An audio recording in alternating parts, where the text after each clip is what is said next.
समझाते हैं, लेकिन नतीजा क्या होता? शरमत का सिर काट दिया, मंसूर को सूली पर चढ़ा दिया, शम्स तमरेज की जीते जी खाल खिंचवा दी, पलटू साहब को जिंदा झोपड़े में फूंक दिया गया, मीरा को जहर का प्याला दे दिया। अरे उन महात्माओं का क्या कसूर था? महात्मा तो जीवन की हकीकत को समझाते हैं, जीवन की सच्चाई को समझाने के लिए आते हैं। प्रेमी भाई बहनों, महात्मा कोई कौम नहीं बनाते, महात्मा कोई मजहब नहीं बनाते, महात्मा कोई जात पात के रगड़े झगड़े नहीं करते। अरे जितने हमारे मजहब हैं, जितने रीत रिवाज हैं, चाहे हिंदू धर्म हो, चाहे मुसलमान धर्म हो, चाहे सिख या ईसाई धर्म हो, ये जितने हमारे मजहब हैं, इनके जितने रीत रिवाज हैं, जितना रहन सहन का तरीका है, हमें जरूर अलग अलग नजर आता है, लेकिन उसके अंदर जो रूहानियत है वो असलियत है। वो हर मजहब की तह के अंदर एक ही चीज होती है। संत महात्मा फकीर केवल उस रूहानियत को समझाने की कोशिश करते हैं। आप तमाम जिंदगी उस रूहानियत का ही प्रचार करते हैं। रूहानियत और शरीयत का आपस में वैसा ही रिश्ता होता है जैसा जेवरों का जेवरों के डिब्बों के साथ होता। तलवार को काम आनी होती, म्यान को नहीं। ठीक उसी प्रकार से हमें जो कुछ भी प्राप्त होगा उस रूहानियत से प्राप्त होगा। जब हम रूहानियत से दूर हो जाते हैं तब आहिस्ता आहिस्ता हम शरीयत के गुलाम बन जाते हैं। वह शरीयत धर्म के ठेकेदारों के हाथों में चली जाती, वे हमें बाहर मुखी कर देते, कर्म कांडों में फंसा देते।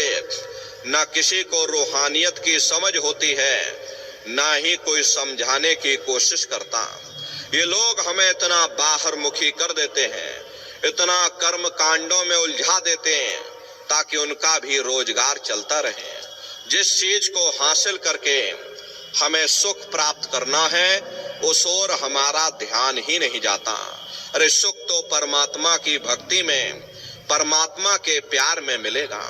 इसीलिए महात्मा कहते हैं कि सुरत सुन बात रे तेना धनी बसे आकाश। हे जीवात्माओं, तुम्हारा पति वो परमात्मा है, वो परमेश्वर है, वो सचखंड में बैठा हुआ। तुम यहाँ माया के जाल में फंसे हुए। जब तक तुम अपने घर जाकर के अपने मालिक से मिलाप नहीं कर लेते, कभी किसी मायने में तुम सुख और शांति हासिल नहीं कर सकते। प्रेमी भाई बहनों, इस नाशवान जगत में ना कभी किसी को सुख मिला और ना भविष्य में कभी मिल सकता। ये जो कुछ थोड़े बहुत सुख नजर आते हैं ये क्षणिक हैं, और क्षणिक चीजों का सुख और आराम केवल क्षणिक ही हो सकता। जितना इसके आने में हमें खुशी महसूस होती है, उतना इसके जाने में भी हमें दुख भी महसूस होता। अरे आप अपनी बुद्धि से विचार करिएगा प्रेमी भाई बहनों, जब आपकी शादी होती है मन में बड़ी भारी खुशी होती है।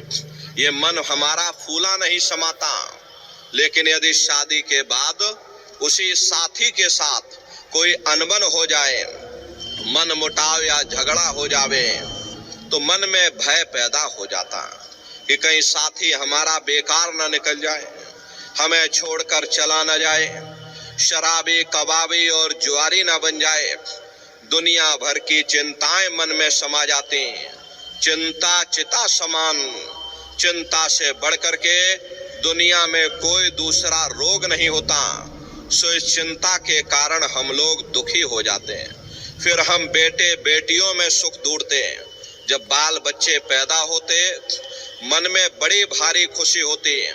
अड़ोस पड़ोस वालों को बुला करके दुनिया भर की दावतें देते हैं, लड्डू पूड़ी पकवान बना बना करके खिलाते हैं, ढोल मजीरा बजा बजा करके नाचते हैं।